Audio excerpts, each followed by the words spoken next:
L'actualité politique de ce matin, c'est l'annonce par François Hollande de son plan de la première année de quinquennat, s'il est élu, les 35 mesures prioritaires.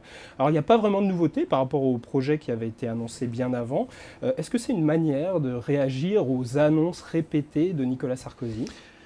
Non, c'est toujours la même méthode, parce que je pense que ce qui donne de la confiance, ce qui donne de la force à un candidat, et dans la situation de la France, il y a besoin de force, c'est pas simplement par rapport à l'élection elle-même, c'est de partir de loin, d'aller loin, d'être complet et cohérent, et en même temps d'être précis et de s'inscrire dans le temps. Donc François Hollande a fait le choix de présenter, par respect pour les électeurs, un projet dans sa globalité, y compris avec son financement, qui peut toujours être débattu ou discuté sur tel ou tel milliard ou tel million. Mais il a fait ce choix-là, et maintenant, il dit, je vous montre, je vous démontre ce que cela veut dire concrètement dans les premiers jours, les premières semaines, les premiers mois de mon quinquennat. C'était prévu depuis longtemps, cette annonce, enfin cette réunion de ce matin. La question n'est pas de savoir si c'est prévu depuis longtemps ou pas longtemps. La question c'est, aujourd'hui, il faut mettre en lumière, rendre concret ce que ça veut dire. Là, ça va vraiment changer. Ça va concrètement changer. Et ça va changer dès le lendemain de l'élection présidentielle. On n'est pas dans des volontés de changement proclamées, on est dans des volontés de changement qui sont démontrées, qui sont précisées.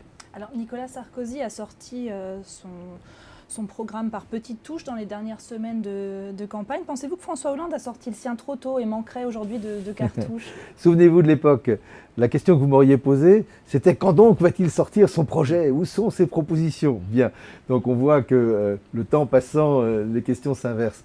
Je trouve que la méthode de Nicolas Sarkozy, qui n'est d'ailleurs pas la même que celle qu'il avait mise en œuvre il y a 5 ans, il avait eu ce respect pour les électeurs, qui consistait à dire un fameux discours de Versailles, quel était son projet dans sa globalité. Cette fois-ci, non, il papillonne, il passe d'un pied sur l'autre, il fait une proposition, le lendemain il en fait une autre, il efface la première par la seconde. Pourquoi agit-il ainsi ? Pour 2 raisons.